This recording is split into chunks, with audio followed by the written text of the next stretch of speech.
Welcome to Beer N Bulldogs. This show is about responsible dog ownership, the history, and appreciation of the American Pit Bull Terrier. We do not promote or condone any illegal activities, including animal cruelty or dogfighting, which are not only unethical, but also violate the Animal Welfare Act of 1976. This is strictly for legal, ethical, historical, and entertainment purposes. Let's keep it positive and show these amazing dogs the respect they deserve. Cheers! About to go down, so who's gonna be my dogs? Cause I'm about to break some laws. I ain't supposed to get in any trouble again. If I do, they gonna put me back in the pen. But you like to dodge my calls, so I'm about to break your jaw. I ain't scared of doing time, it ain't even on my mind at all. So who's gonna feed my dog?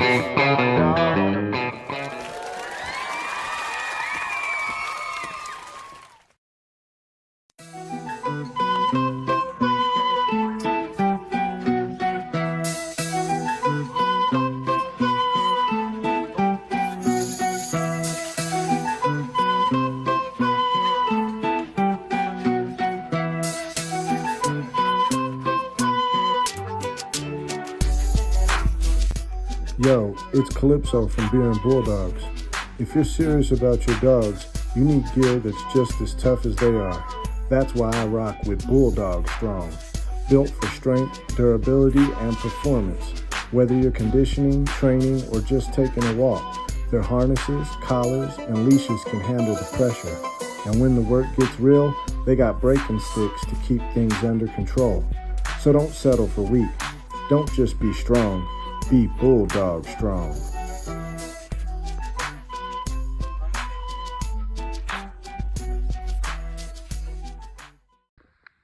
Yo, it's Calypso from Beer N Bulldogs. If you're serious about feeding your bulldogs right, working dogs, performance dogs, or just your everyday beast, I rock with Showtime 2720. It's been solid for mine. Now, you can't just order it online, but it's out there. Just hit that link in the description. Drop your zip code and find a dealer near you. And hey, if you pick up a bag or one of them dope ass hats, let them know Beer N Bulldog sent you.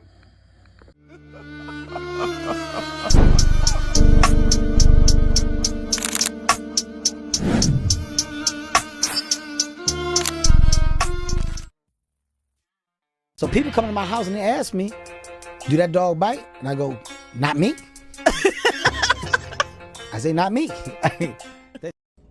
People always ask, Calypso, how do you keep your dogs looking so good? Always in shape, full of energy? Well, here's the secret. Vertex from Canine Performance Nutrition. It builds lean muscles, keeps stamina through the roof, and they recover fast after training. Plus, even my pickiest eaters can't resist that gravy mix. I don't just feed it, I swear by it. So if you want your dogs looking good and performing at their best, this is it. Beer N Bulldogs approved. CPN Vertex. Power your dog's performance.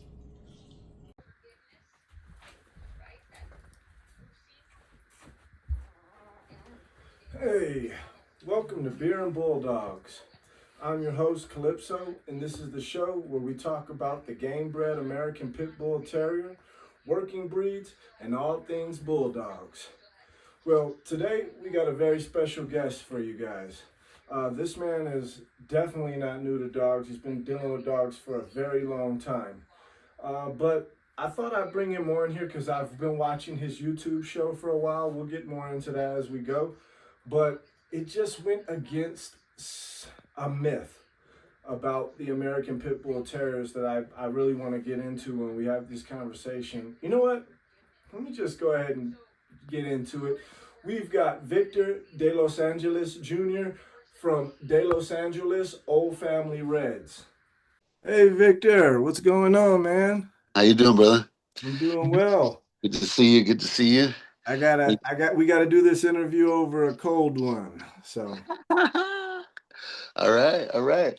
Well, I can have one sent in here in a little bit. I'll have one with you probably after a little bit. I've been drinking coffee for a little while, so Hey, it's a brew. yeah, that's right. It is, it is. um, I so man, how have you been, man? I've been well. Just making some changes in my career and the things that I've been doing for myself lately. So just getting settled into a new spot, new area. Well, really, I was here before, but I left for a little while and almost a decade, and so now I'm back here again on the coast of Oregon, where it kind of started for me over again as a dog man. When I met OG Local in Brookings, he came to my tattoo shop and got tattooed, and we started talking dogs.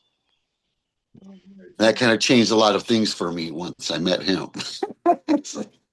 Oh man. Yeah. So now kind of settled in now, uh and I don't know, I'm trying to decide on whether or not I want to continue breeding or not breeding, but I have the finest of the finest with me. I feel like I'm pretty fortunate to have a couple really good dogs with me right now. So, Well, well, you know, I have a few questions for you, my man. all right, I'm down. So, when did you get your first American Pit Bull Terrier, and how old were you? 12. So I'm 57 now. So that was 45 years ago. Wow, wow, wow.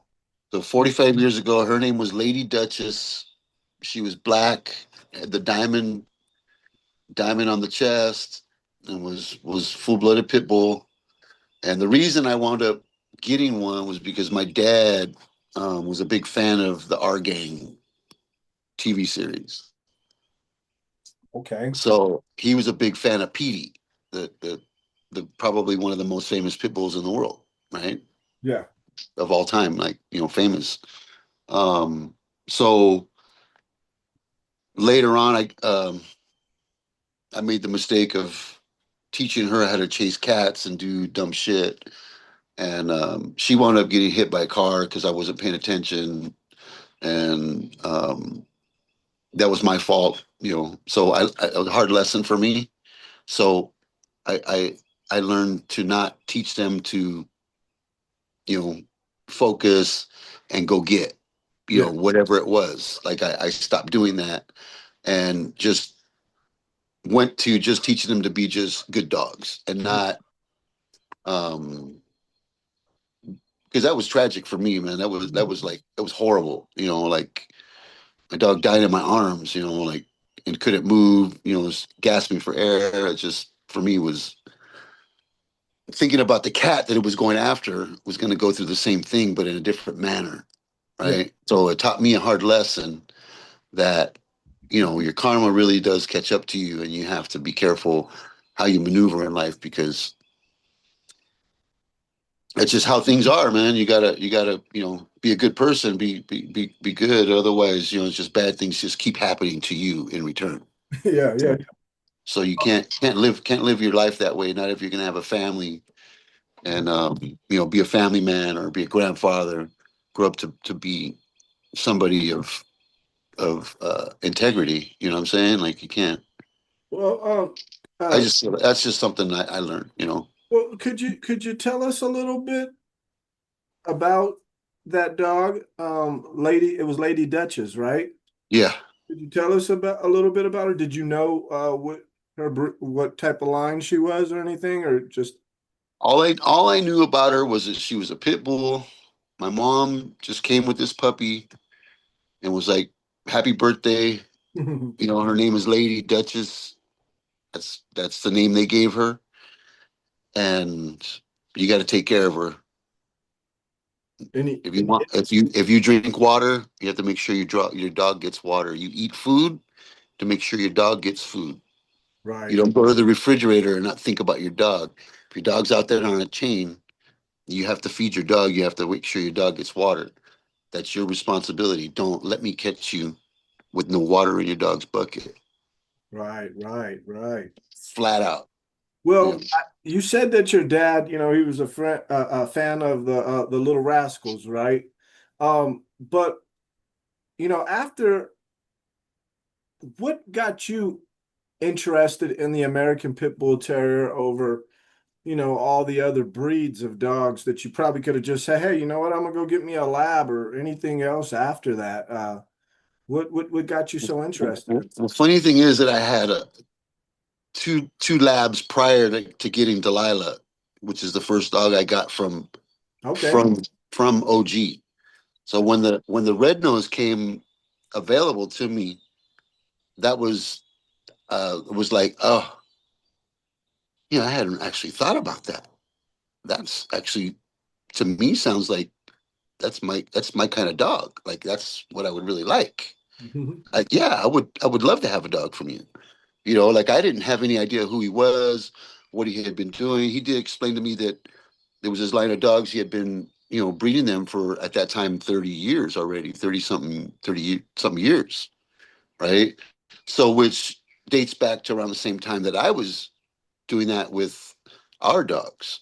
Mhm. So here's a good story for you. And this is there was a dog named Danger, and he was an albino red nose that was completely scarred up, like you wouldn't believe.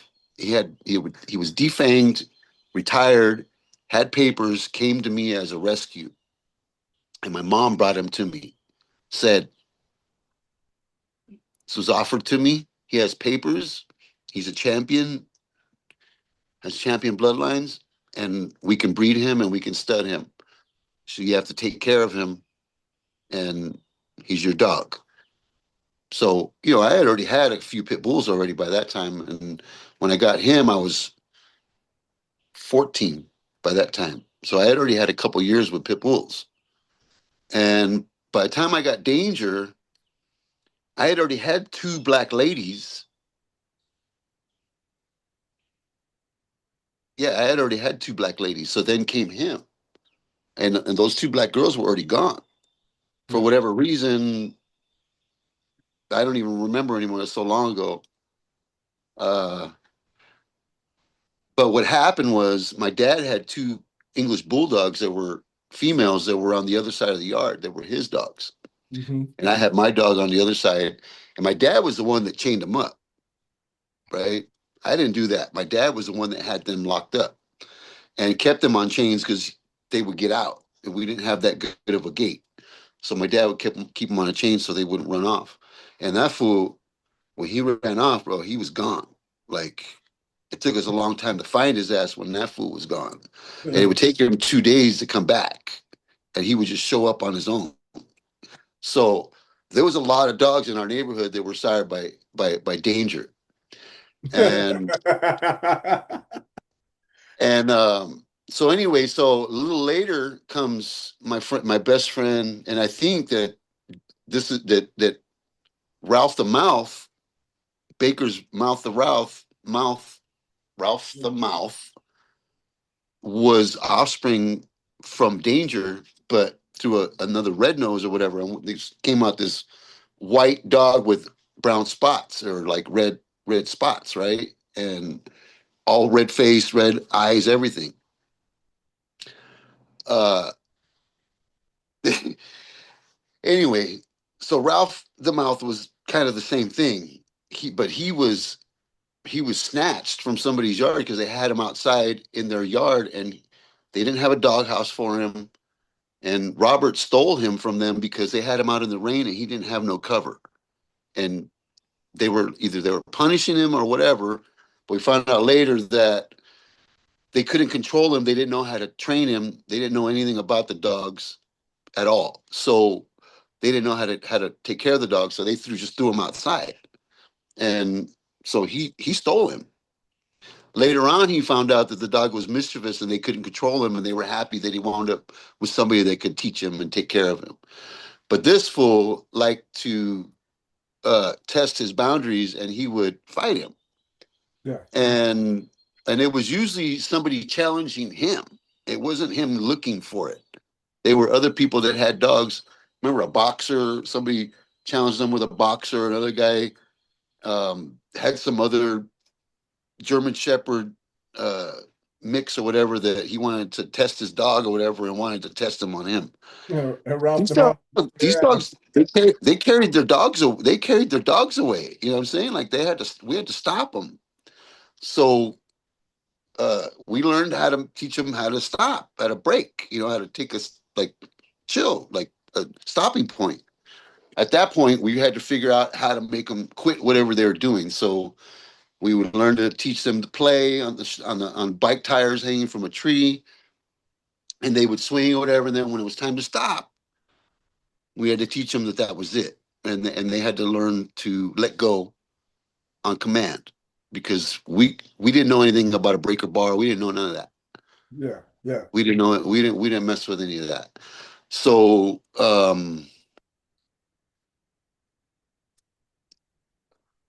it was just by collateral or whatever that I wound up around some of those, and I didn't care for it. Yeah. So I never partook any of that stuff, but we always had puppies. We always had dogs. So it just wanted that way because my mom liked to make the money off the puppies. Yeah.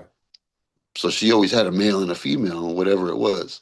So there's a lot of dogs out there with the name DelosAngeles from the early 80s, all the way back from the early 80s. Yes. You Yeah. know, that were all came from our yard. Um Well, I was so yeah, man. So the dogs today, man.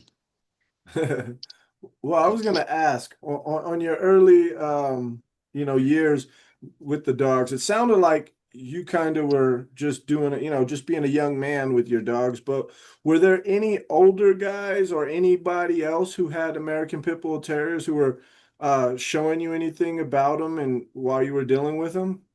No, bro, it was I just me mean, and Rob. It was for just for a it was young just guy. it was me and Robert Baker, bro. We were the only two around that had pit bulls. Yeah. And that we knew of in all of El Monte, and that was kind of where they stem from. And he only had the boy. He never had a girl. Yeah. I had the girls, right? But he was getting his dog some tail, like on whatever dogs were in heat, bro. They were just going and getting them tail. It didn't matter what the dog was. Yeah. You know what I mean? Like he was just getting his dog laid. He Yeah. didn't care. you know.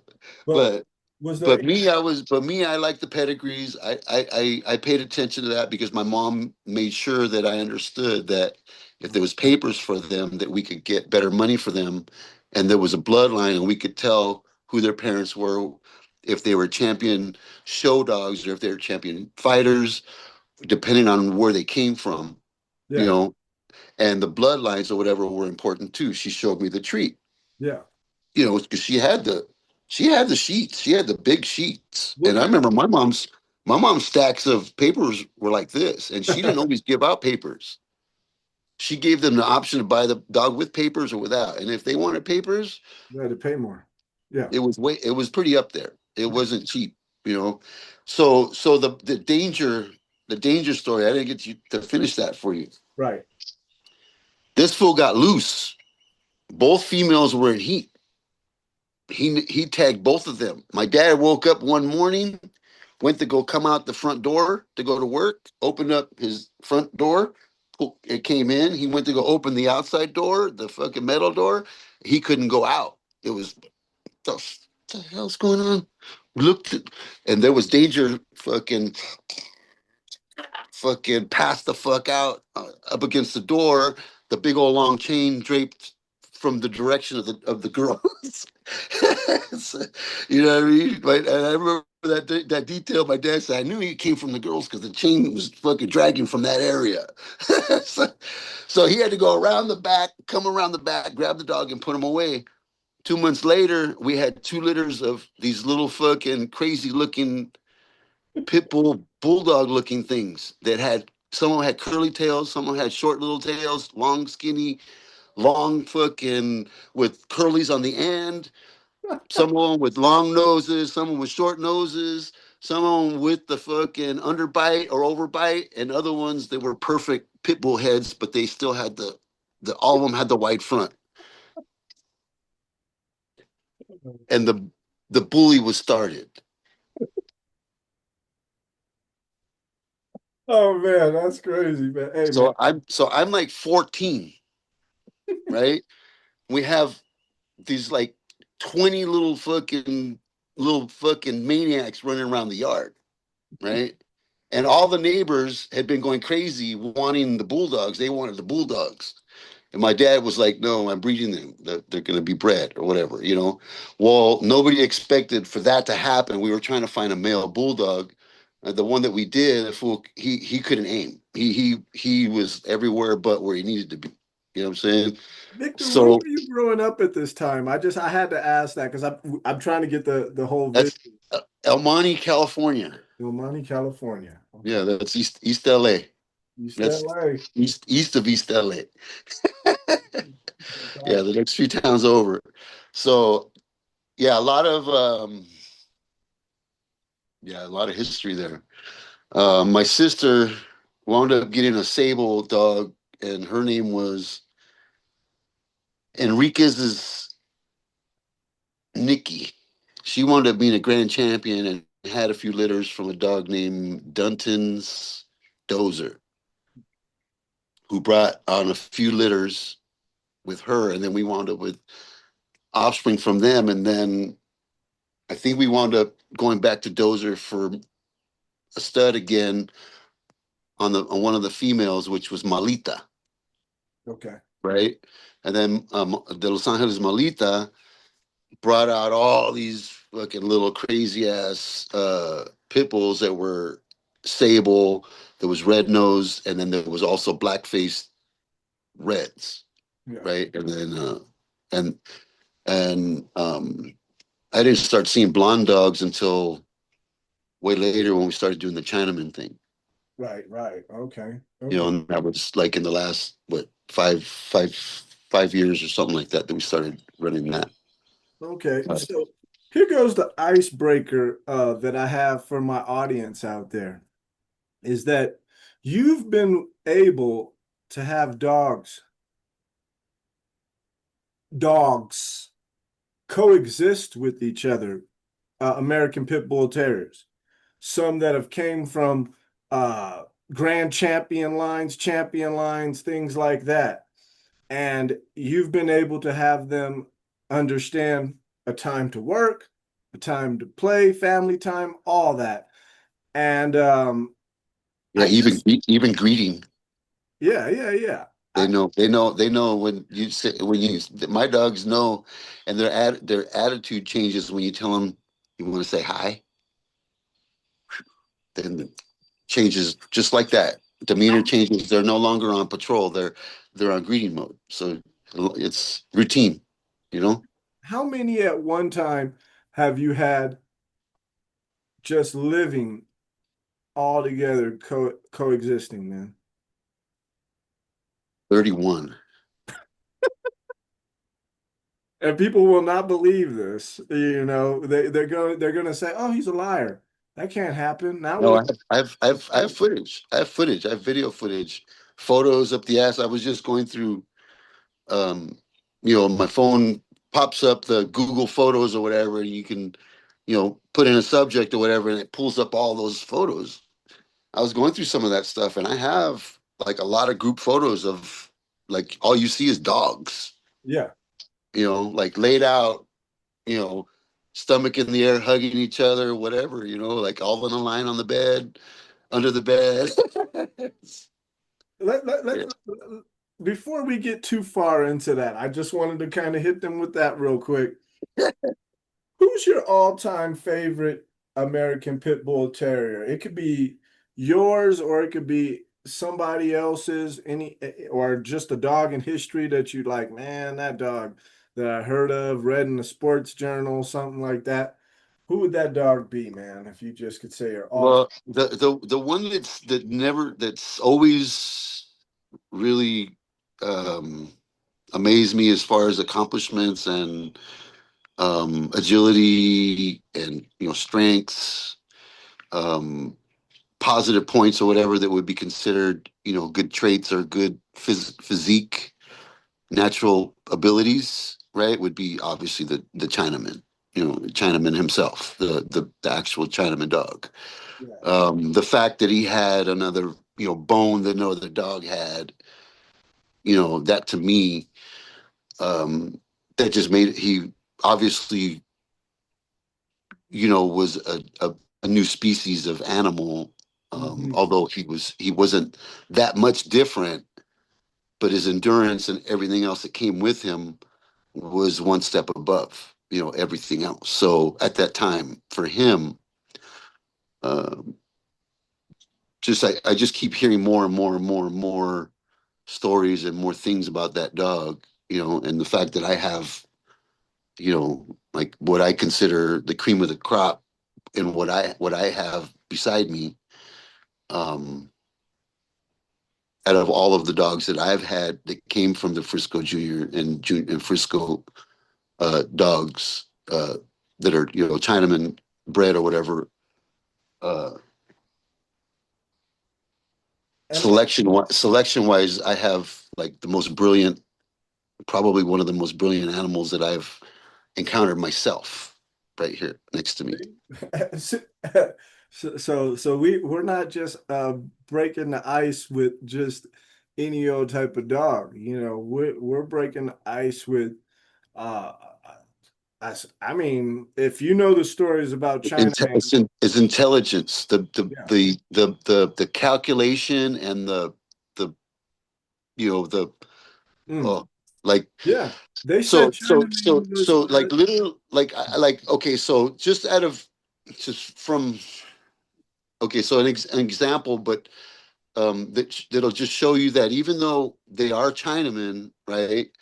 Old Family. Wise is always gonna win, regardless of whatever. Okay, so grandma, these two's grandma Delilah, Yeah. the first one that I got from OG, I call her the gladiator trainer of trainers. Hmm. Okay, that I've like she was like taught them all how to grab the dog from underneath from this side, grab this leg, pull it through, flip them on their back, and then have their neck by the time they even know that what happened to them. And I've watched her do it to her son, to this one's father, the one I'm telling you that's brilliant. Yeah. She did it to her son, who's this one's father, Molly's father. His name is Cupid. We all know him as Buddy on my show, right? The big black boy. Yeah. He's the one that I was telling in that first run, no humping.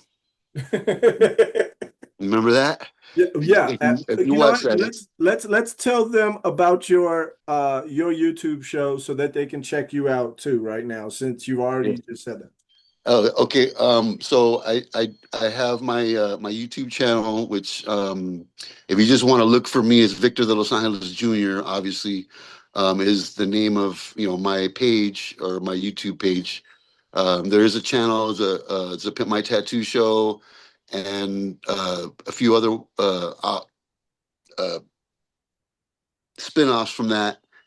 That is everything from gardening to, and then there's the Dogman series, The right? Dogman Where series. I'm teaching everybody how to, just the simple, easy tips on how to control your dog, and then some diet stuff that I use or whatever to clear their guts, like from parasites and worms or whatever, and I keep them healthy that way, and then they live longer because I feed them right. I don't feed them just junk dry dog food. I don't do my dogs dirty like that because they're my companions, bro. They're my kids. So I wouldn't want somebody feeding me that shit every day. It's like eating, cereal with no milk every day.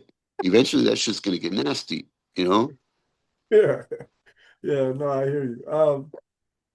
Let So I let remember that. That comes back to that thing that my mom told me. You're gonna eat, you're Yeah, gonna eat, you're gonna drink, and you got a dog that's out there, you gotta make sure your dog's getting what you get too. Like, right. don't just eat you. You have to feed your dog. Don't forget to feed your dog. You Um, know? Let me ask you this one. If you could own any American Pit Bull Terrier, uh, now in history, what would that, I don't know if it'd be Chinaman, but what dog would that be if you could own any American Pit Bull So now? so if I didn't have already two females with me right now, and I could get back my Athena, I would take back my Athena in 2 seconds. Woo. Okay. Could you tell us a little bit about Athena? Yeah, the best story about Athena is I gave my keys to a friend of mine. His name is Billy, to go into my tattoo shop and go sit down in my chair and wait for me because I was still watering plants outside in my garden, right?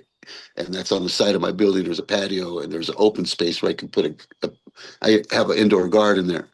So I give him the key to open the front door, walk in, and he's got his girlfriend with him. They both walk in, and I didn't know that she was in there, Yeah. right? So she's still pretty young. She's only about 8 months, maybe 8 months old at this point. And Athena already knows Billy. Billy's held her and played with her since she was born. Well, I was not in the shop, right? So he walks in and they both start walking in. They close the door behind him. She's still walking behind Billy, his girlfriend, Casey, and they're starting to go through to get to the tattoo area. And she comes flying from the back, barking and flipping the fuck out, and grabs him by the pant leg and doesn't give a fuck who he is. And she's tugging him back towards the door. No, no, no, no, no. My daddy's not here. You got to go. Fucking yanking him. So finally, he grabs her by the neck, by her collar, because they all have collars. You have to have collars. I don't give a fuck what anybody says. If you can control your dog without a collar, I can. But if you have multiple dogs, you should have a nice big fat collar to protect their jugular. I don't care how, or whatever, how good you are. If you don't have your dog's protected jugular, you might lose a dog, especially if they're a pit bull. So Mhm. don't do that to your dogs. You got to have a good collar. I mean, if you look here, this is uh, she's got a fire hose for a collar, right? But it's made. I make them. Yeah. So the other one has leather. Molly has leather right now. But yeah, I've lost a few dogs without collars, so I'm fucking huge on that shit, bro. You have to have a collar, Yeah. if anything. Because even they still nip me on the neck, and I stop that shit quick. I don't let them, you know, they can lick and kiss me or whatever, but that whole thing like that, that's not happening. Okay. You know what I mean? Because at any given time, if there's something going on, they know that they're not supposed to use their teeth towards my direction. It doesn't matter what's going on. You said your buddy grabbed a dog by the collar? Yeah, started pulling her back or get her off and get her to calm down. And then once he got her to calm down and was calling her by her name, she let go finally, and uh, he cut her loose because she wanted away, and then after that, I think he tried to go towards the damn. When she calmed down, he tried to go towards the seat to go sit down, and she still wasn't having it, bro. So she grabbed him by the damn sleeve and grabbed him by the sleeve and fucking dragged him to the front door until they both went out and made him fucking leave, bro. They come back to the patio to tell me, "Hey, your dog just fucking kicked me out, bro." I said, "What?" He said, "Yeah, Athena." I said, "Oh, I didn't know she was in there, bro. Are you okay? What the fuck?" He's like, "No, she didn't hurt me. She grabbed me by the pant leg first, and then by the sleeve afterwards. After I had already controlled her and calmed her down, and grabbed me a second time and made me leave, dragged me to the fucking door, made me get out."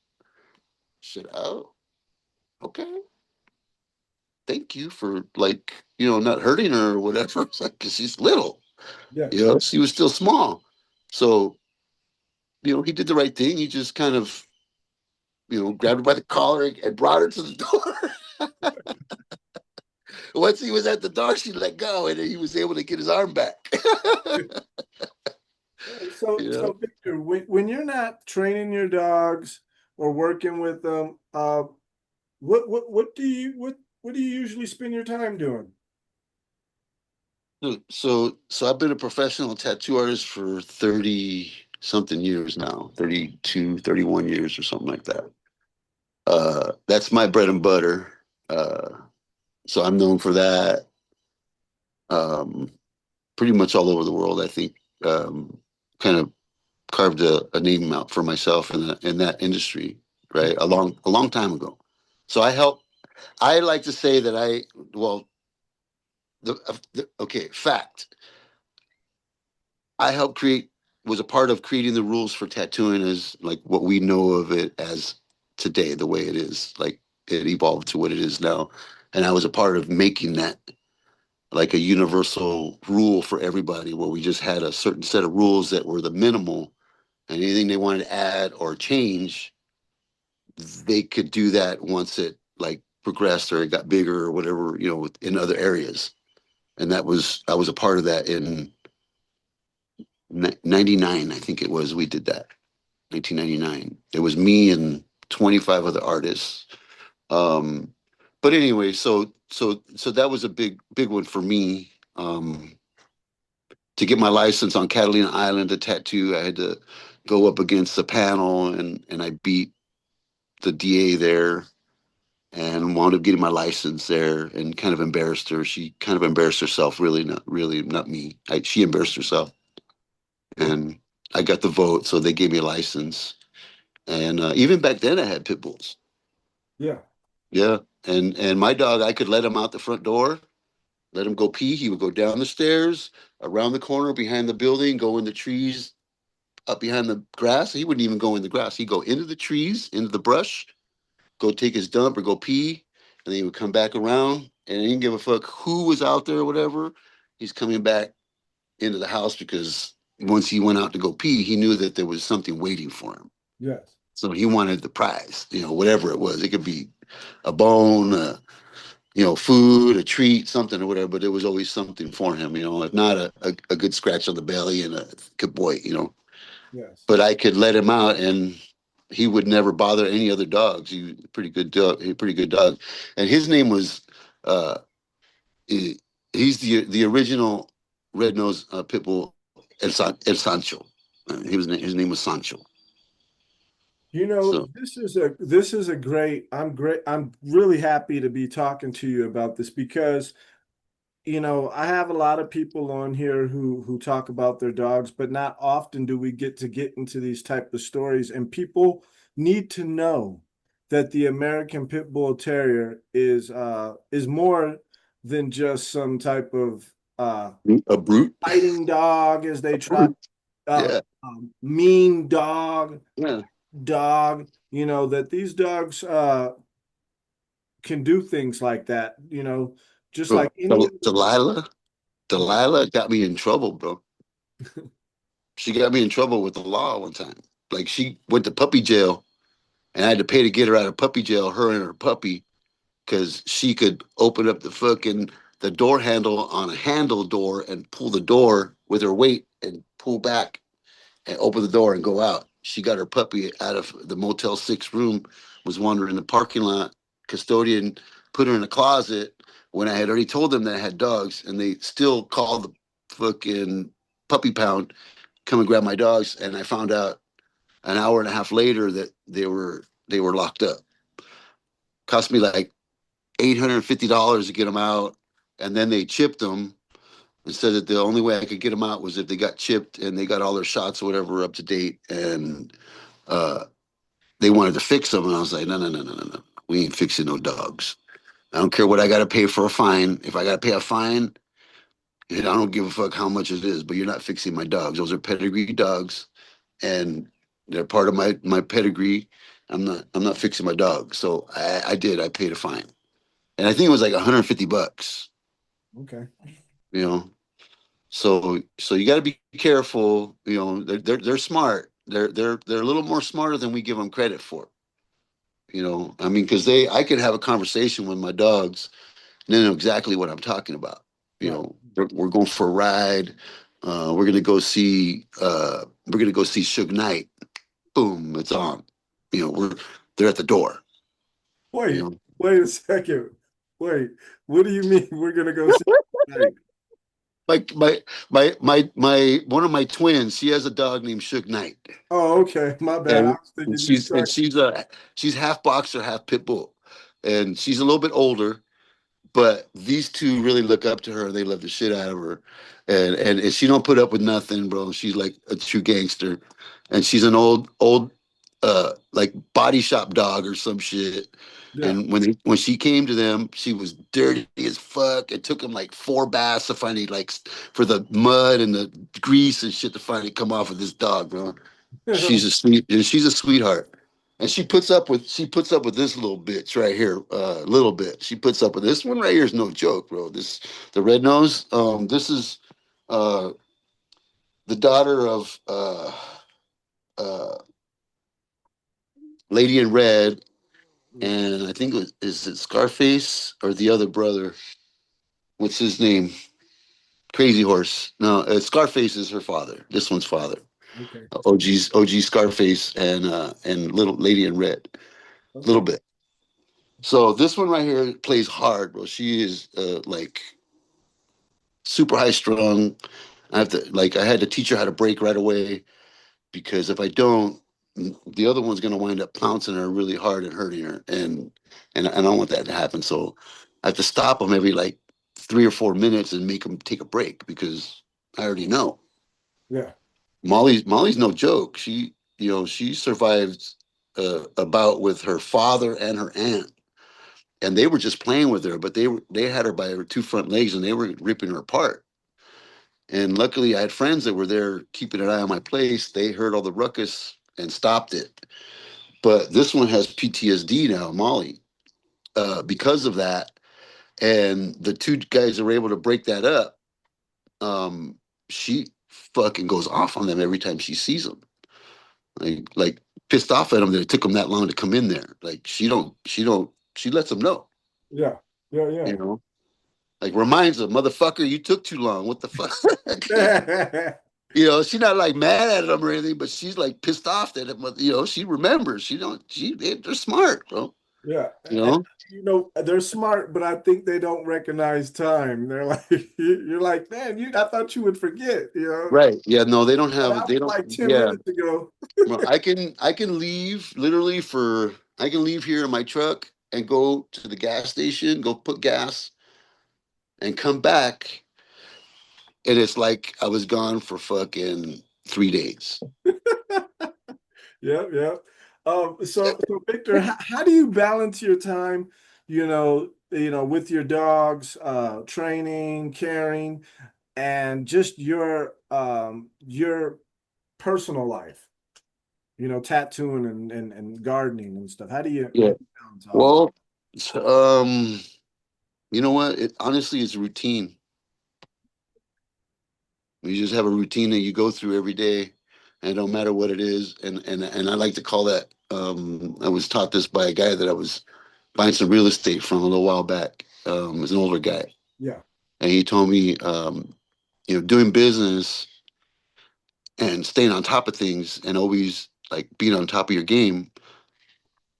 He said it's a lot like eating frogs. Nobody wants to eat frogs. Nobody wants to choke down a frog. So you just get that shit out of the way and choke that motherfucker down and get it out of the way, right? So whatever that task is, there's first things you got to do in the morning to get things going right and to line up your day. So the rest of your day you have free to do what you want, or whatever's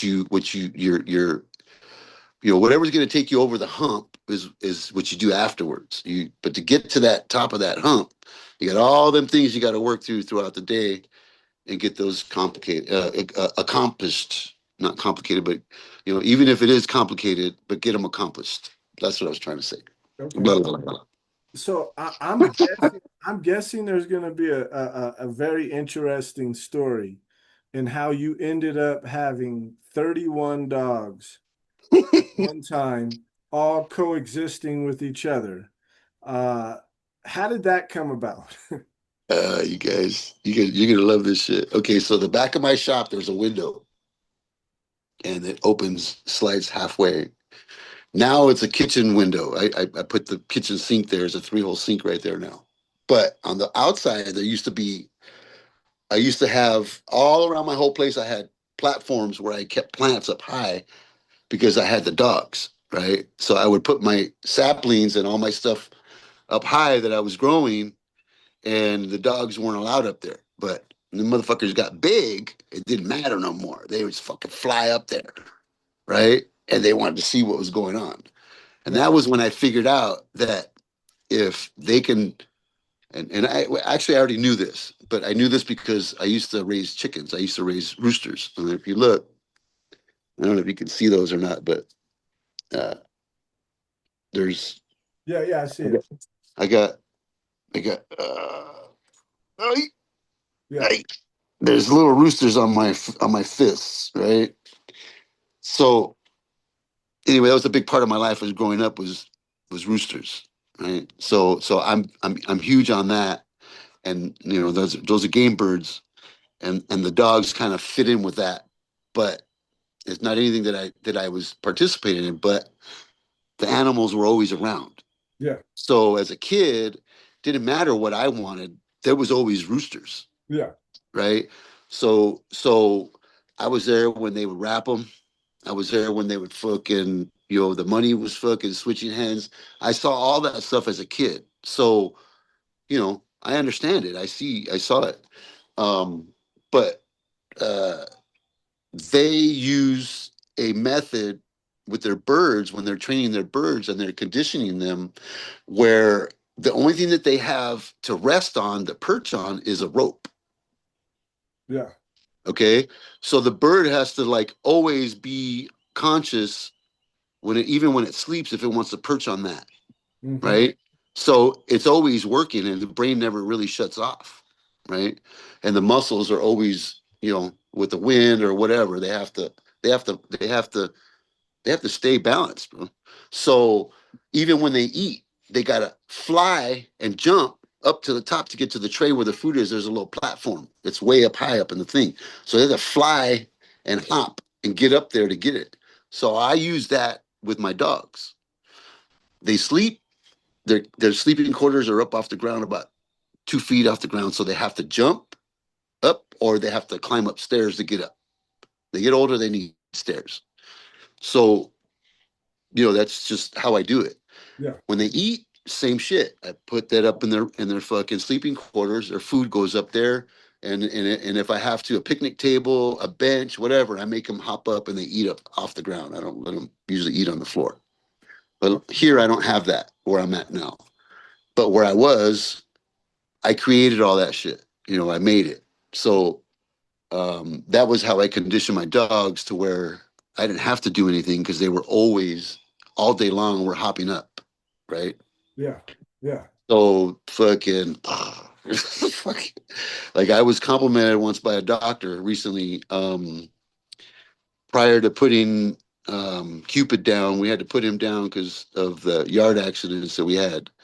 So we were afraid he was going to hurt a person. It was that bad. So we wound up putting him down. But prior to putting him down, we had fixed him because he wouldn't stop pissing everywhere. And I had quite enough with puppies. So these motherfuckers, two boys climb up on that thing and they slide the window open and there's bars.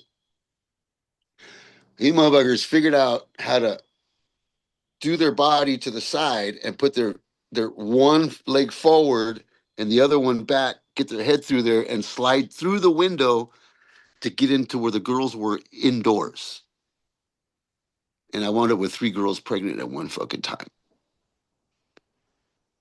2 months later, I fucking have like 29 puppies or 28 puppies or some shit like that at one whack. After that, it was puppy broke for a year and a half. And it took me a year and a half to get down to like 9 dogs from that. And like I gave them away, I homed them, I farmed them out, I sold a few, and the few that I was able to sell pretty much paid for kind of help keeping the food up and the cost or whatever, because that shit ain't no joke, man. It gets expensive, Yeah. So that's where that's what I call puppy broke. You know, when that happens, if you ain't ready for it, you know, that's not something that you're ready for, or you have customers for those dogs, you better have some control over your animals. You know what I'm saying? Like don't just let those accidents happen because there's just way too many dogs to put out there if there's not enough people that can handle that type of dog if it's really a game dog. Yeah, yeah, that's Or right. they come from game, you know, game background Yeah. because they, you know, they can still turn on even though you treat them like a puppy. If they're in danger or they feel backed up, they'll do what they got to do to protect their human or their puppy or their people. Oh, so there's, because I've heard of stories of like Two Eyes, Bolero, even Grand Champion Virgil, or even Vindicator. Uh, and these are just stories I've heard being dogs that could coexist around other American Pit Bull Terriers. And these were dogs who were in, that world. Yeah, Uh, they have the intelligence to know the difference between work, play, and relaxation, or time to make love and and and peace and happiness. You know, I mean, so what they would I think they really do though. They know the difference. You know. what would you say to somebody would stand right in front of you? And I'm pretty sure you probably have faced it and say, nah, man, that could never happen. Nah, that cannot happen with my dogs and this and that. What would you say to them? Or maybe even just something to maybe help them, learn to possibly do that. Do you think there's an age where if it's just you haven't allowed it for a while, it's most likely not going to happen and probably not worth the time of trying to help those dogs coexist? No, I think that they're pack animals, and they need companionship, whether it be another dog, be a male or a female. They'll figure out who's going to be the dominant one, who's the one that has the final say, Yeah, for whatever. They're going to figure that out on their own. So all you have to do is make sure that before you do put them together, they understand what the word break means, and they know when to stop, what no means. Um, you know, um, lay down, sit, whatever. Like you got to have something to make them, you know, quit whatever the fuck they're doing, and and that comes through repetitive, um, being persistent, whatever it is. But you have to be, you got to be that dominant figure in the equation in order for them. That's just how I look at it. yeah, it's very You, psychological with you, I yeah, know. yeah, and teach them. I teach them, and same thing with mouth. The mouth, okay? They don't use their mouth around people. Like I don't allow it. The little one is still learning, but she's learning that she knows when she did something and she'll talk back, and whether she's saying she's sorry or not, I tell her no talking back, and she'll just get fucking more about it. It's kind of funny, but I try not to, like react to that and tell her no, like you can't do that, because right away she wants to like they just put it over and they'll just like kind of let you know that they got you, you know. Yeah, yeah, And I don't like them to do that, even though they're just nipping just that little puppy, scratch or whatever. You can't do that because if they do it to the wrong person, people take it the wrong way. yeah, And it's bad enough that they're pit bulls and they're already come with a stigma, or they come with that whole um what's the fucking word I'm thinking of? It's just that whole image of that they're fucking bad animals, and they're not. It's what people make them, what people teach them, and if you're just a rotten motherfucker, don't get a dog. You know what I'm saying? Like you have no business with a dog if you're not going to teach your dog to be respectful and be a good member of society. Because that's what we need. We don't need any more bad rap on these animals than we already have, honestly. Especially when you're dealing with humans. Yes, like you're right. Especially with humans. You're right. And it's the people that make them look bad. I don't really feel it's the dog. The dog's just trying to please the human. It doesn't matter what the reaction of the dog is. He's just trying to make the human happy. And and that's, I think, where the dog is gullible. The dog really is just trying to please us. And people that take advantage of that, shame on them.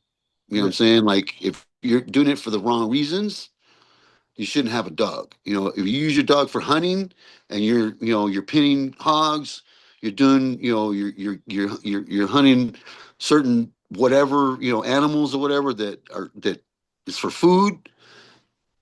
Fuck, man, you got to live. You know what I'm saying? That's how people hunt. That's how people live. You do what you got to do. That's what you have an animal for. You teach that dog that.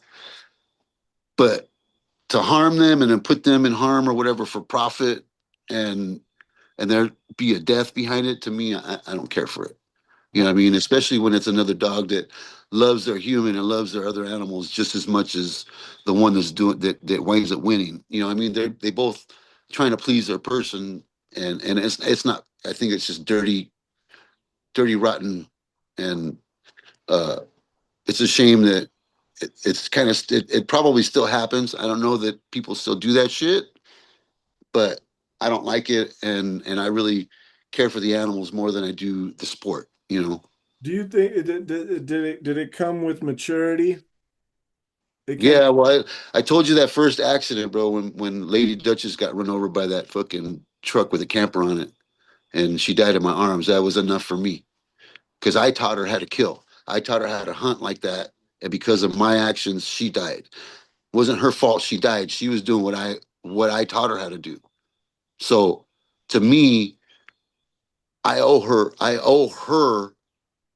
her life to every other dog after her, to have that chance to be able to survive, and somebody not teach them how to do that, unless they're in a controlled environment, they're out in the woods, and people got a GPS tracker on their dog, they're able to like really monitor what they're doing and fucking have the technology or whatever, and they're really going to be doing that kind of stuff. Do it right. Now you have the technology. I'm all about it, but you're hunting something that is a pest. And don't get me wrong, okay? I'm taking a fucking pesticide class right now, so that I can be licensed to be able to do that type of shit right here in Oregon, so that I can go out and get rid of pests or whatever. It doesn't matter what it is, raccoons, fucking termites. I don't give a fuck. If it's a problem, I'm gonna figure out how to make them go somewhere else. You know what I'm saying? Like, there's a way to do it without hurting them. This is what this show is all about, because I really want to show people that there's so many things that the American Pit Bull Terrier can do. Yeah. And Oh, I have another one, bro. I met a dude that was using a pit bull to pull gophers for the USDA yeah, on the tree farms where I was working for the BLM and working for the USDA forestry department when I was doing that a few years back. And we were talking about it, and it blew me away, because they're doing it as employees, as contractors. So that got my interest. You know what I mean? So there's a job out there for people that can train their dog to hunt certain things, and you can even teach them to not kill them. You can teach them to grab them and pull them out, and then you just grab the thing with a net. I mean, if you're paying attention, the animal doesn't have to die. It just needs to be relocated. right. You know what I'm saying? Because it doesn't belong in that neighborhood. It needs to go somewhere else. One of the first interviews on Beer and Bulldogs was Joseph the Mink Man, and he also has a YouTube show. You can watch him too. He takes them out what he calls ratting instead of hunting, and he finds out where there's rat infestations, and I'm talking about these dogs go to work. They go to work. I mean, Yeah, we they just have a real job. they crunch and find another one. Crunch and find another one. Yeah. It's their job. Yeah. He For even sure. taught him how to put him in a bucket. He taught him by teaching him with a tennis ball to put it in the bucket, and he as a puppy, and then Yep. as they started doing that, he would put the You just bucket tell out them. and they Yep. drop it in the Tell them bucket. put it in the bucket. Yep. That's right. Fuck yeah. Um, Yes. They like repetition, bro. They love to play. And if you make it, well, I mean, there's that um uh attraction for a dog, whether it be food or a toy, actions, right? So you have to determine which one is your dog. Do they react to food to teach them, or do they react to attention, or do they react to toys, right? So you reward them with one of the three.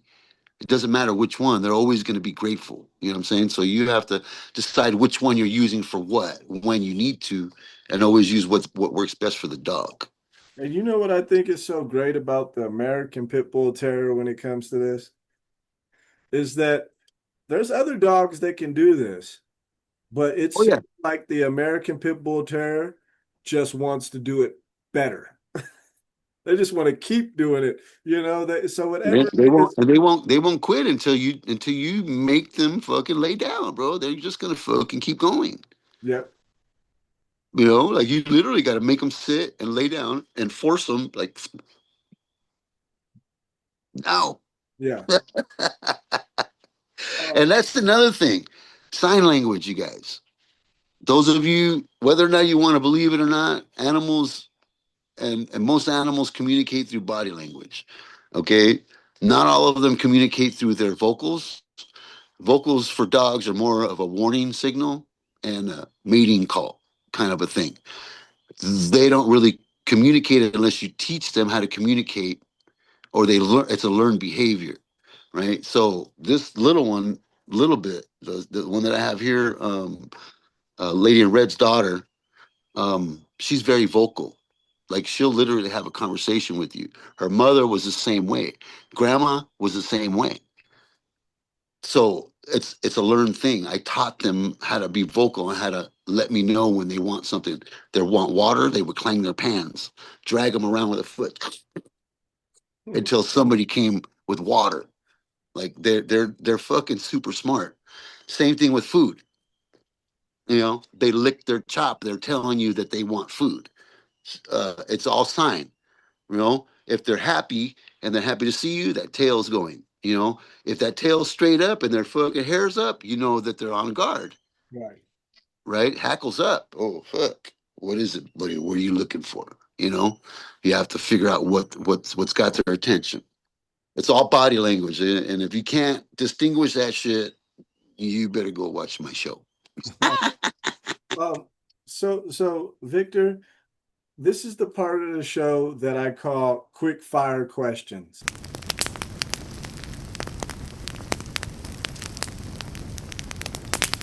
Okay. It's where I ask you this or that. You can say both, or you could even say none. But it's just to kind of get your preference on certain things when it comes to the dogs. All right, cool. Okay, Let's do it. let's say slat meal or carpet meal.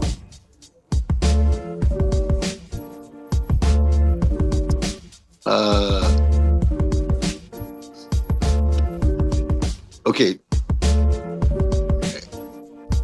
Give me a better idea what those two are, because those are new terms for me. Honestly, I'm like trying to figure out what the fuck that is. I love that. I love that. So a slat meal is kind of like a dog treadmill that just keeps rotating as they run on it. Yeah. And then they have a carpet meal, which is more like an old school style with like the carpet lay on it. Okay. And we're at an incline, and they can give them more muscle. more resistance. Yeah. I would. Okay. I don't care for either one. Okay. But I'll give you this. Okay.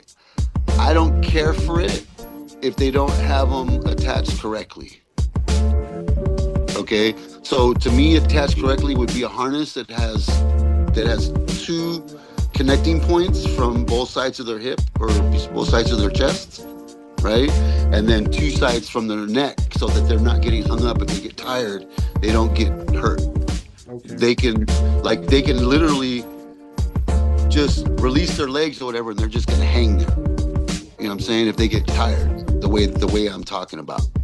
Although they can hang themselves and they can hurt themselves, they can still stop. You You know what I'm saying? But some of those wheels, I know that some people have them on fucking machines, and I don't think that's cool, because you can walk away, get distracted, and your fucking dog's gonna be dead if you don't have it attached correctly. So, like, Molly has a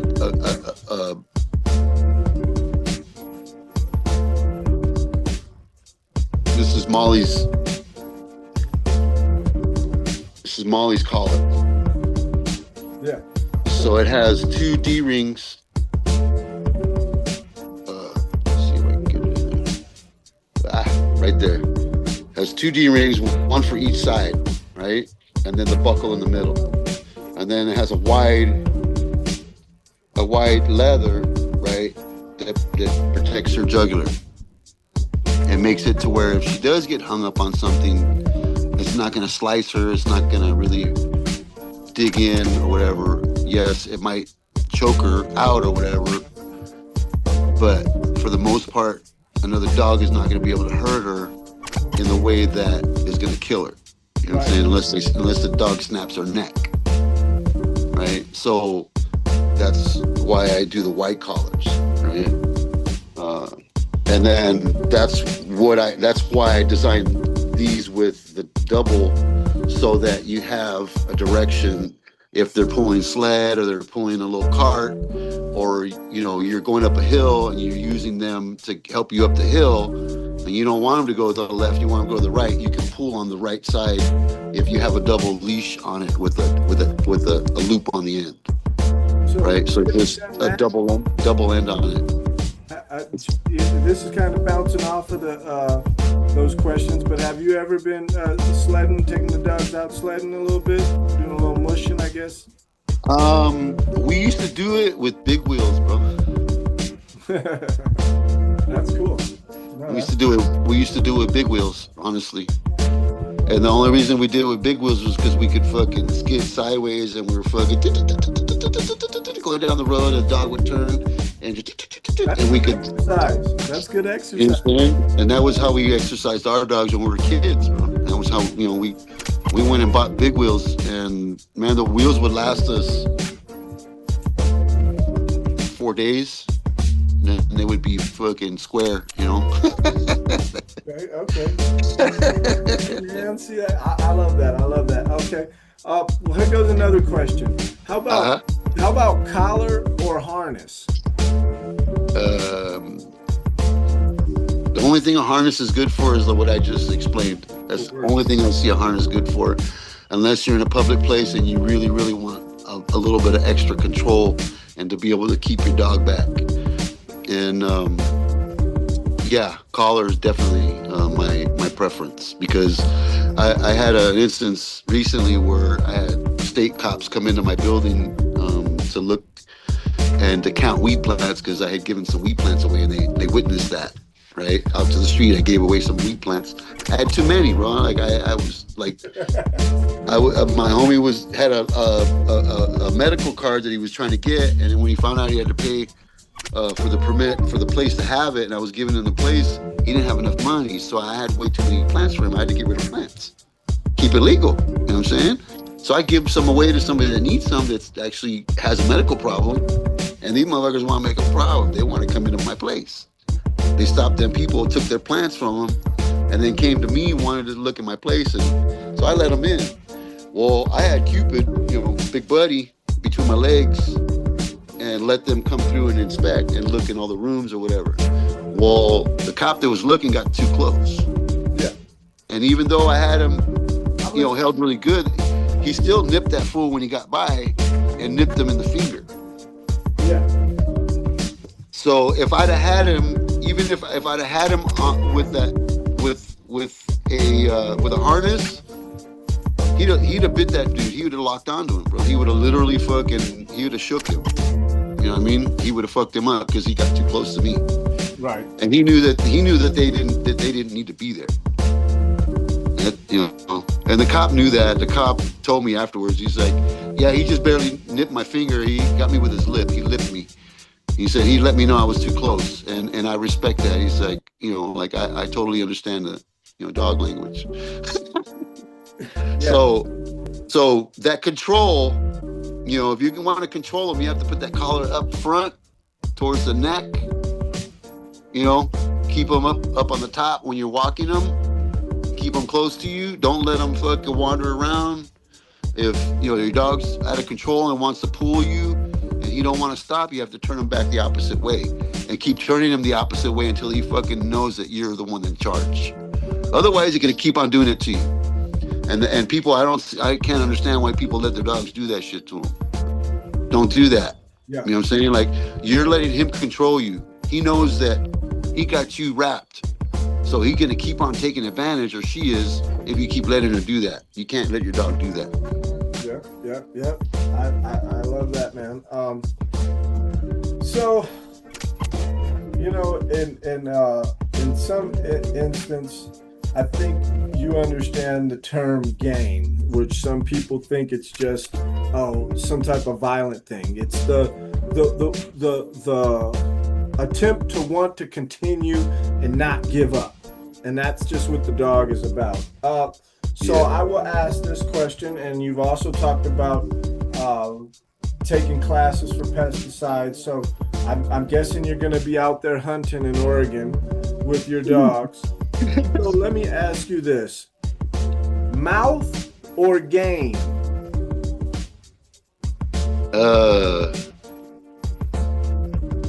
Well, in my opinion, mouth isn't any good without game. See what I mean? Yep. The mouth is not going to do any good without them being on their game. So that whatever that was that got their attention, they're on their game. You know what I'm saying? Like, they're on it. It's just like that. And that couldn't have been a better timing. They both come flying out of their spot. You know what I'm saying? Like, they don't play, bro.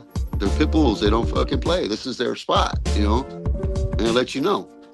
So her hair, you know, both of their ears are straight up and their hackles are up, their tails are straight up.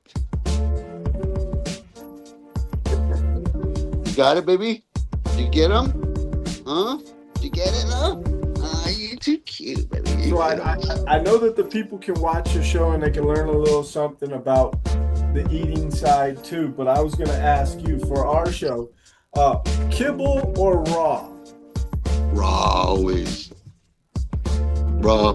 And you know, kibble, I give them a little bit of kibble because I want for them to still get the minerals and all the other stuff that's recommended for them that they say they should have. So I just give them a little bit. I don't put a lot of kibble in their food. And it makes it easier to clean up their food. You know, but as long as you don't give them a lot, it's not going to affect them so bad. But the way I feed them their regular food, I put spices in there so that kills parasites. You know, so curry, turmeric is good for them. Like, flaxseed's good for like their nails and their hair. Carrots, you know, carotene is good for their eyesight. You know, peas they say aren't so good, but they still put it in dog food. So I don't understand where anybody would get that they're not good for them. But over time they can be bad for them. That's what I was told. Something about pancreatic something or whatever. I don't know. It could be a problem, but for the most part, I use a Cajun spice that I get from Winco. There's a Cajun spice, curry, turmeric, and the Cajun spice are like the three main ingredients that I use for my dogs. A little bit of black pepper every now and then, and every now and then chop up some pickled jalapenos or whatever and throw that in there with some rice, veggies, chicken, and that kills all the parasites or whatever that comes from the bones. If you give them bones, you know, raw bones and stuff like that. If it's beef, especially, and pork, they come with a lot of parasites and other shit that you really don't want. So when it comes to those, I blanch those in hot water, like boiling water, for like 2 minutes. And then I give those, then I'll let them cool down, then I give them to the dogs. I don't just give them to them raw. But I still use all those other things because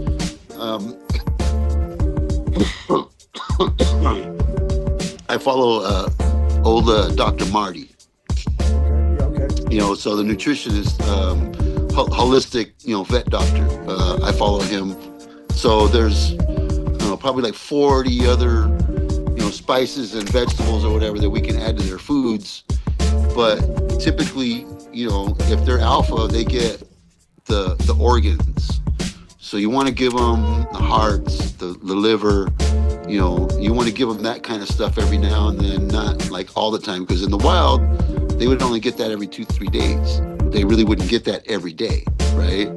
So you got to remember that they're dogs. So you got to treat them like, think like a dog. Don't think like a human. Think like a dog. I like that, man. Yeah.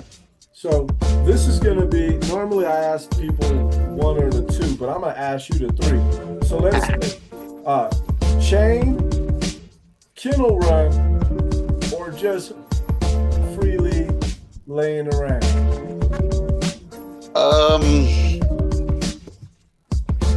Okay, well, number one, I don't care for crates. I don't care for chains.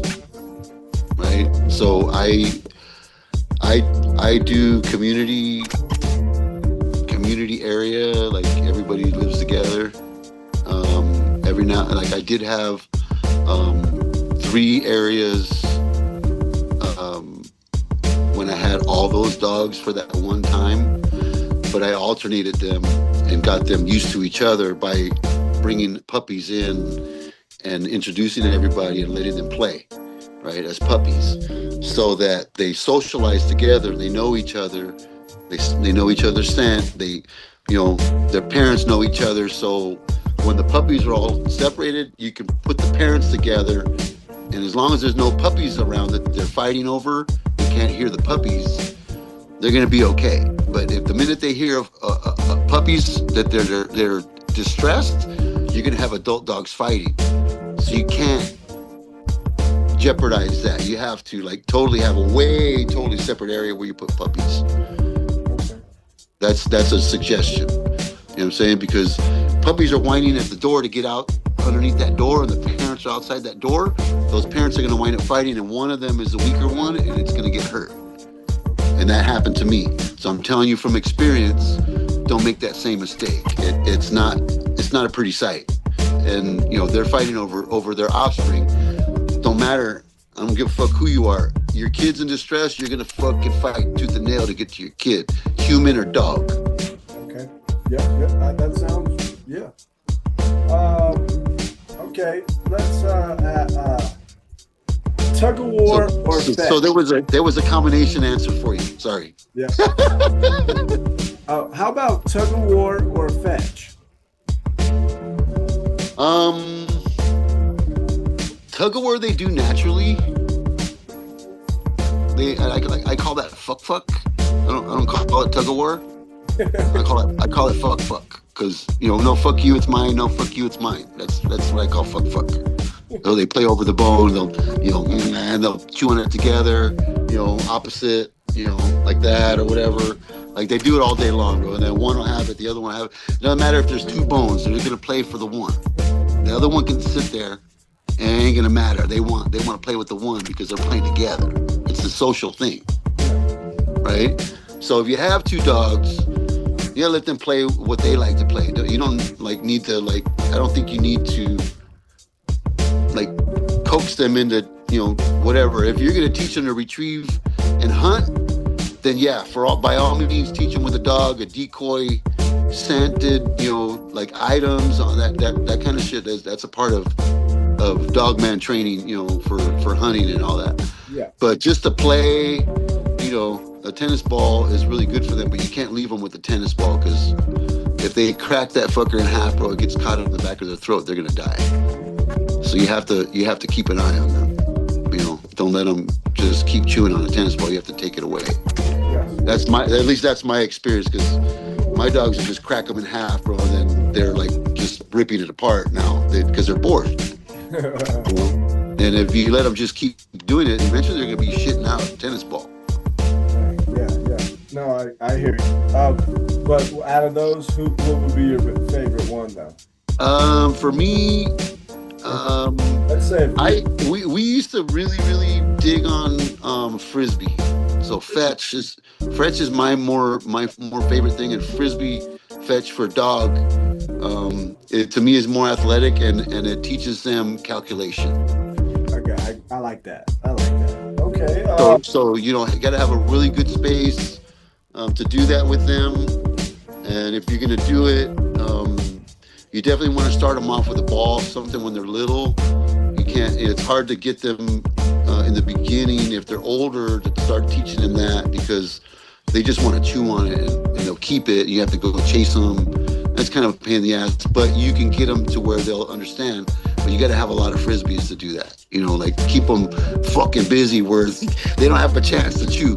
You know what I mean? They just gonna, oh fuck it up, boom, I'm gone. Yeah, another one. Fuck yeah. You know, yeah. How about road work or hiking? Okay, so road work to me is just over time and knowing the things that I know and the things that I've seen. Road work, honestly, the only thing road work would be really good for, if you're gonna walk them or you're gonna like work them on the concrete or asphalt, is if you want to naturally get their nails down. Okay. Otherwise, you're burning their pads, you're grinding down their pads, and that shit hurts after a while if they like to pull and you let them pull. And that's why I say, you know, if you want to work your dog, you can work your dog just by every day by making them hop up and down, or you can go to the beach, run them on the sand, and then they get a better workout, you know. And if they're running through water, even a better workout, you know. So like, there's other ways to work them. You know, you don't have to put weights on them, put a big old heavy chain on their neck. You know, like they're going to be naturally built anyway if you're really working them. You don't have to do all that. They naturally have their own, you know, endurance and their own physique that they are going to naturally take on. So you can manipulate it a little bit, but if you overwork it, you're going to hurt your dog in the long run. Your dog's going to have problems later. So how do you feel about the hiking though? Hiking is, I love to hike with my dogs. Is like, I'm getting a little bit older, so you know, they pull my ass up the hill. You know what I'm saying? Whenever we go to the beach and we got to go down to the beach, we come back up, bro, I'm fucking beat up already, you know, just by fucking chasing them around or following them.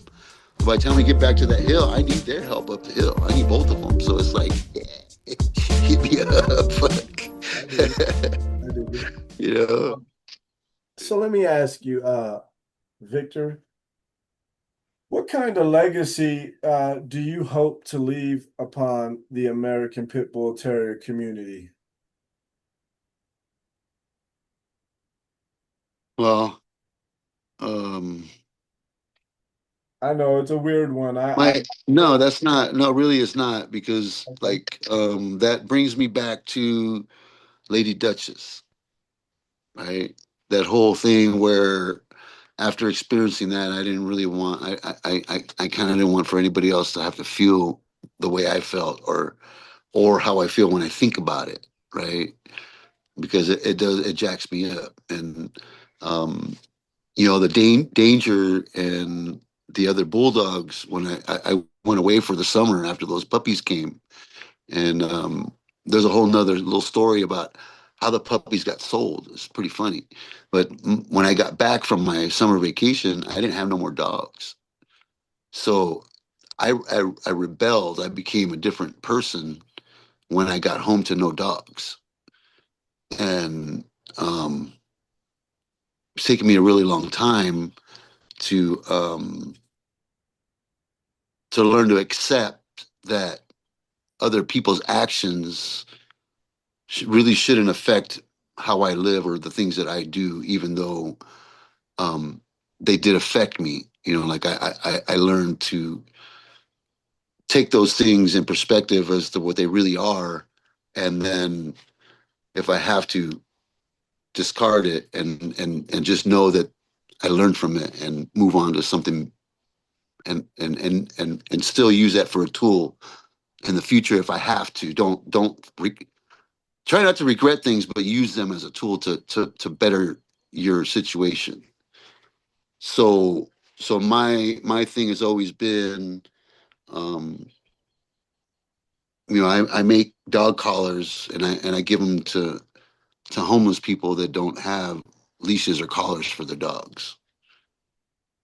You know what I'm saying? Like people give me their hardware from old shit or whatever, and I make it new and I repurpose it, put new straps, put new leather, you know, put the name on it for the dog or whatever. So if the dog runs off, they at least know the dog's name, something, whatever, you know.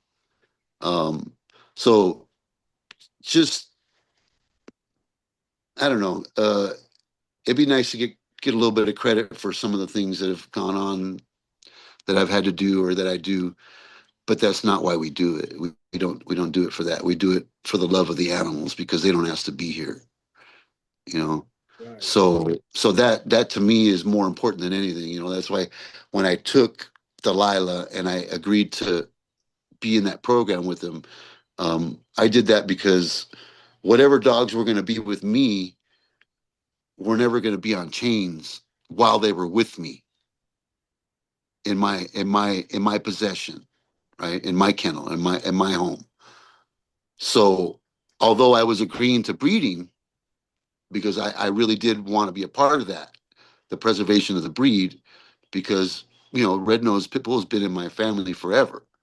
So to me, it's an honor for me to be invited into that, by OG, and he truly is probably one of my better friends that I have in my life.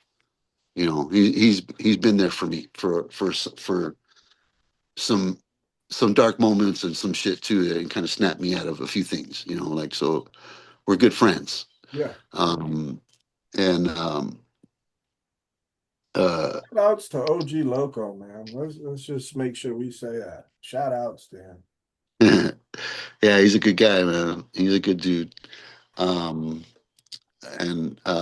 but yeah, so really, I don't know. The idea was as many dogs as I could that were not going to be on chains. To me, was why I took the first dog, because that was one less dog that's going to be on a chain, and that's all that really meant. Like that meant the most to me was just to get her from him, and she didn't have to be in a cage or on a chain anymore. She could just be a dog, and whether or not she was going to be a puppy producer or a show dog or whatever, man, that dog lived a fucking full life, bro. She let me know when after her puppies went away, like the third time, she fucking she let me know, bro, that she was not fucking happy with her puppies going away. She was pissed, and she let me know. She just did one of these.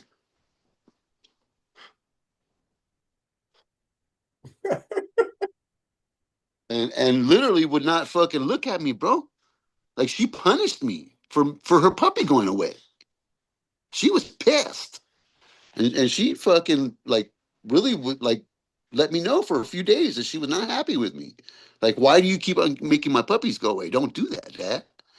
So the next litter, I decided I was going to keep a boy and a girl, and she was going to get to raise her fucking kids and keep them, and I wasn't going to take them away from her, right? So she died with having Molly and her still having another grandkid or whatever. Died a happy ass old lady. Got to hit the beach, got to travel, ate the best food, like restaurants, fucking top notch, bro. This bitch fucking went out like fucking a queen. Her last fucking 6 months, she lived top notch, bro. Like, but she earned it. Yeah. She raised puppies for 10 years. Yeah. Like, and then not even her own puppies, most of them.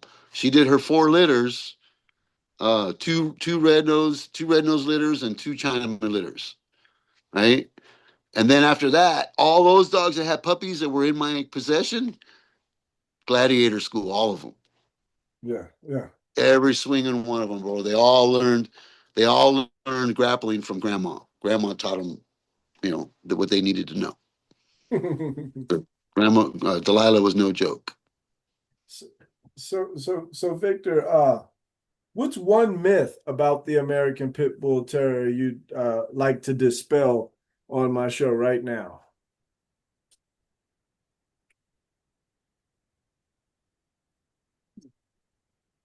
The the behavior of the dog, it doesn't matter the animal, the breed, is going to reflect whatever it is that you give the dog for tools. So that whole thing of that the pit bull is a monster, that's bullshit. I don't care what anybody says. They're the most loving dogs on the planet. If you teach them to be fucking mean, they're just going to always be mean, because that's just what you teach them. So you teach them to be calm and just relaxed, you're going to get that.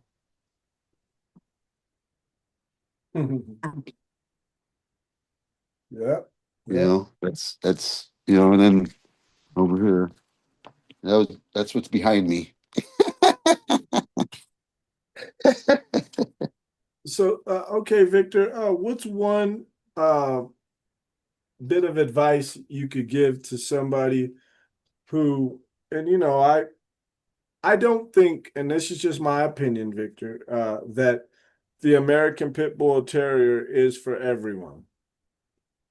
And I'm sure you probably understand where I'm coming from with that. But I will say there's people who want to get one. What's one bit of advice you would give them if they wanted to get into the breed? um I would say before you do, go and spend a weekend with somebody that has one, and just you gotta like live it.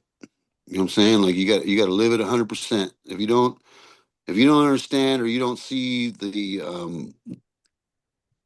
rough housing, that what is normal and what is like not normal, or have an idea where to draw the line with them, or how to control them, you're going to have a hard time. And that's why I created the Dogman series, Right. to give people just enough that if they needed help, they could go that route and at least watch the show, get a little bit of what I've learned. It's just simple, easy stuff, but like you can totally see by the dog's behavior with me that they do what I say, usually do what I tell them. They don't deviate from what I tell them. Although they'll do it and then they'll go back to doing what they want every now and then, but they still do what I ask them. You know, but that's just a dog that really wants to move on to the next thing. Yeah. You know what I mean? That's eager. That's eagerness. That's what I call that. That's a dog that's ready. It's a game. It's game. They're down. They're ready. You know. So And to the audience, you just heard what he said. Before you get an American Pit Bull Terrier, you might want to actually, go see an American Pit Bull Terrier and actually be around them and spend some time with them. Like you said, like live it out with it for a weekend or even a week or something, it yeah, might, yeah. They you could take a week. You know, see how, take a week because it's honestly it's a decision that is going to change your life. Okay, so you taking a week to go and learn that and be able to experience that and see um, them hanging from tires and hanging from ropes and swinging and letting go and jumping into a lake. You know what I'm saying? That is that's an experience, bro. Like people they just see that now on reels or whatever, and they're curious, and they see all these cute little puppies or whatever, but they do grow up into big old land sharks, so you got to learn how to counter their little moves and know what they're about to do, and recognize the noises because if you don't know what it sounds like some furniture crunching, motherfucker, you're gonna learn real quick. well, Victor, I really enjoy your show, man, and I think that it's something different, especially in the dog community. And I just want to give you your flowers, man, for what you've been doing with the breed, and you've done this for many, many years, and it's not. I will say I don't want to say it's not normal because there is other men out there who are just like you with the dogs and have a different approach with them. But I want to say that I appreciate it because it's the breed. It's the breed that I do this show for. I don't. I have dog men come on here, and no offense, it's not about them per se, but it is about them because it's the men that make these dogs who they are, and but it's for the breed because I love the dog. Like if I was at your house right now, man, I'd be loving on your dogs, man, and I just love the breed. Yeah. Yeah, I see you petting on your puppy. Yeah, So, yeah, yeah, I don't go far without them touching me. They got to have their paw on me, their ass sitting on my shoe, something, bro. They got to be, it's just how it is. yeah, yeah. Yeah. So I just want to give you, we call it give a dog a bone, but it's where we give a dog man his flowers on this show. So I just want to give you your props and thank you for all that you're doing for the breed. If there's people who are watching this show right now who just want to get in touch with you and maybe, get a few, a little advice on how to deal with their American Pit Bull Terrier, and even just watching your show. How could they get in touch with you? Um, my number is very public. Like I just ran some app recently to see like how many times my information's been released out there. It's like 7,000 and something or whatever. Like, so you can find my number very easily. And you do have a Facebook. Facebook is facebook.com/forward capital M small r period capital P and then IMPMY and then tattoo TATTOO Mr. Pimp My Tattoo. Mr. Pimp My Tattoo. Okay. Yeah. Yep. All right. Same thing on Instagram is Pimp My Tattoo Road Show with underscores between the words Pimp My Tattoo and then Road Show. Man, I might have to catch up with you one day and have you pimp some of my tattoos up, you know? Yeah, Well, it happens. It happens, bro. It still happens. I still gotta fix stuff every now and then. It's not very often anymore. Um, but that was one of the things, like even with that side of what I do, I was when I started out to be a tattoo artist, I had a lot of people telling me that what I was doing was crazy and that I was going to go to hell and all this stuff for, marking people's temples and it just, I had to educate myself and um that was when I learned that religion really is not what they claim it is. It's as a way to get people to pay for protection and reassurance. And they scare you by telling you all these things are going to happen to you when you die, so that you can be promised a place in where you're not going to be like that. So to me, them telling me that, and I had to prove them. Look, tattooing's been around for millions of years. It's been proven scientifically. You know, religion's only a couple thousand years old or whatever. For some religions, there's others that are like three times that or whatever. But those are ancient, and they don't do the things like these newer religions where they're really hurting people, and taking instead of really helping people. So I had to do something. So my plan was to try to do the best I could to make tattooing acceptable in the workplace and acceptable in society. And it took me about 20, 25 years for me to realize that we had it and we had already done it. So it's been about 15 years now. It's 2013 when I started doing the TV show, the Pit My Tattoo Roadshow. 2013, June of 2013. But we started in 2007 actually doing the Pimp My Tattoo thing. And Took me everywhere, all over the fucking place, you guys.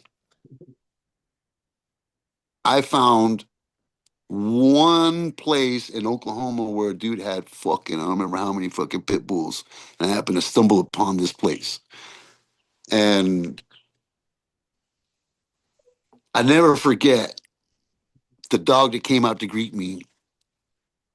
Um, you could just tell that this fool he was the king of the neighborhood, bro. And I was just so impressed with this dog, that when I finally got settled, I really wanted a dog. I wanted a pit bull, and it happened for me. I didn't have to go look for it; it found me, and I really am grateful um, that I was given that opportunity to be a part of the OG local program. Nice. So like I really do want to extend a thank you to him, to Thomas, um, for that as well, because I know we're not done. Yeah. I'm far from being too old for that. So whatever it is that we got to do to keep it going, we'll keep her going. And I really feel that this outcrossing that I have right here behind me, the Chinaman, Molly, is pretty much like the next best thing. I just have to find the right boy for her, and I kind of want to bring her back to one of the first boys that came from the second litter with Delilah. His name is Mr. Trump. And he's a spitting image of OG Loco's Bull. Oh man. Which is one of his, I think it's Magnum, the 45 Magnum or whatever line of dogs. So if I can put her with that, then we have the new genes, the new genealogy with that old school red or whatever, 3 times on the old family side, with 2 times on the Chinaman. And I think he's pretty fire, bro. Like, big blockhead, super muscular, intelligent as hell, and is stubborn like a motherfucker. Man, it sounds like you got some work to do, man. so, so I've been thinking about that. She's coming into heat pretty soon, but I'm not really ready for puppies yet. So I might let her go another time. But I need to get him before he's too old. That's right. That's right. Yeah. Yeah. Well, Victor, I don't really have an outro for this show. I just tell them from Beer and Bulldogs Hey, till next time. thank you. I appreciate you guys. Thank you for having me, and anybody that really does want to have a conversation and wants to ask questions. I I I try to help where I can. Not everybody agrees with how I do things. I have to say, but um, I did learn from my mistakes, so I try to help you guys not make the same mistakes that I made, and like that, you guys don't have to deal with the kind of bullshit that I've had to up here because of those mistakes. So, like it'll jack you up, man. And you lose your dog, especially to an accident that you could have prevented. Yeah. So it makes it hard um, to be strong, man. When you know that you're trying to be as strong as they are, but we're only human, just Yeah. like they're only dog, just like they're only dogs. You know they react to us, and Molly's pulled me out of a lot of dark moments in the past year that I could have probably really, if I didn't have her around, bro, and I didn't, know that if I didn't have to take care of her, bro, I probably wouldn't be talking to you today. Mm, mm, mm. Well, I'm glad. So like I've come a long way in that time, bro. Like, honestly. So like I'm not saying any of this stuff like, to get sympathy or any of that kind of shit. Like I'm past all that. I wrote books on the stuff, literally. Like there's a series called the Cupid's Arrow series on Amazon. If y'all want to like learn some good shit and you got some stuff bouncing around your head, you get procrastination going on, you can't make decisions, I can help you with that stuff too. Like I learned a lot about it. I've been educating myself really, really hard, and I'm working on trying to make it a better place for everybody. Honestly.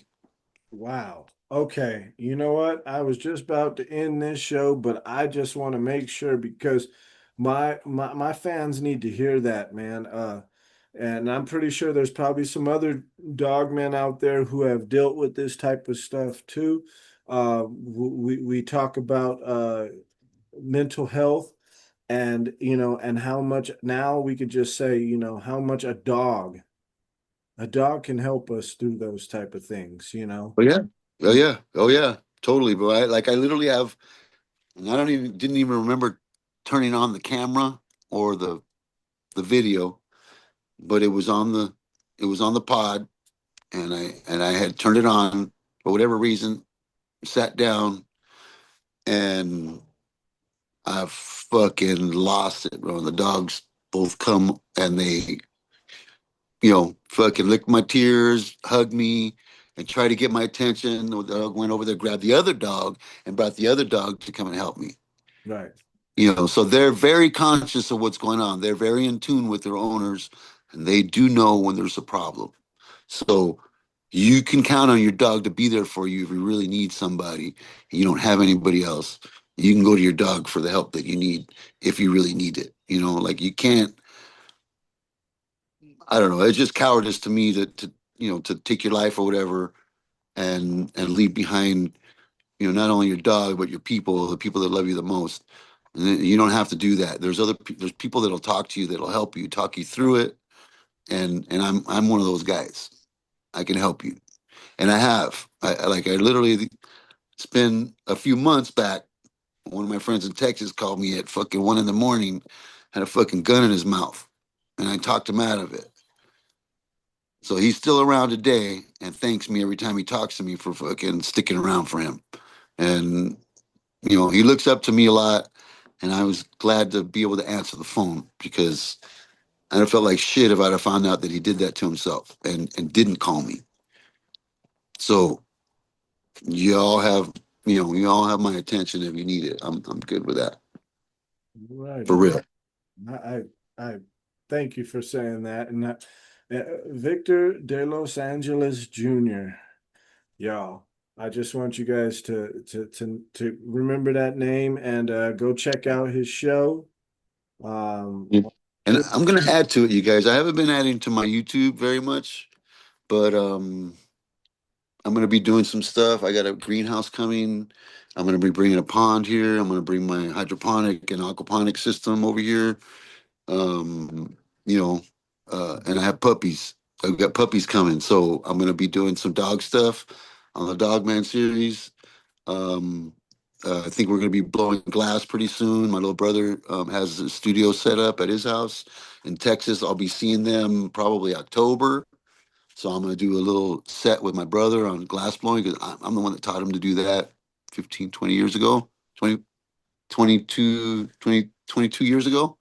That's We were blowing glass heavily, like just doing stuff, doing For those who things. don't know what blowing glass means, don't think of it in the other way. He's talking about they make pipes and things like that for recreational Yeah, smoke. yeah. Well, that and I sculpt too, like sculpt glass. I can make eagles, flowers, shit. I can make dogs, octopuses, whatever the fuck you want. I can make it out of glass, That's dope. and still be able to smoke out of it if you want. Like Well, I was one of the first guys to do that shit. I was making dolphins and stuff that you could smoke out of and shit like that, for art pieces. dope. Yeah, so that that's been a while, and I was a part of that movement. Like I was the guy to make the first glass penis, and then a fool went and found somebody to mass produce them, and he became a millionaire off of that, off of my idea, and I didn't get a penny out of it. Wow. You know, Well, so good thing you said that. there's a lot of good stories, bro. A lot of good stories. A lot of good stories out there, man. But make sure You know? tell them about your show one more time where they can check you out again. So Victor DelosAngeles Jr. for the YouTube channel, and it's got a few spin-offs there. So there's the Pit My Tattoo Roadshow, the Dogman series. I do some sewing stuff with the leather and all that. That's called Chuchos Chalecos, right? So Chuchos in Spanish is dogs. Yeah. Chalecos is jackets, right? So that's Chuchos Chalecos. That's what I call that. There's Southern Oregon koi keepers, right? Where I've got my koi fish, which we still have a lot of fish. I have a koi fish farm that's in Kirby, Oregon. Right now, it's listed as ornamental garden supply. Oh, geez. So, but yeah, so that you can find me on any of those and comment or whatever. If stuff interests you, or if you got questions, hit me up, tag me on here if you like. That's fine. I'm good with that. I'll answer. Okay. Well, all right, And Victor. I hope you have a good evening, man. She's snoring, bro. Well, all right, you have a good evening, Victor. All right, you guys. All right, it's a pleasure, man. Thank you for having me on the show, you guys. I can't wait to see all the comments and see how people react to some of this stuff. But thank you, and I look forward to seeing you, bro. Again, maybe we can meet up sometime. We're not too far from each other. Oh, we're not too far. It will Yeah, happen. yeah. All right, all right. Look forward to it. All right. All right, brother. Thank you.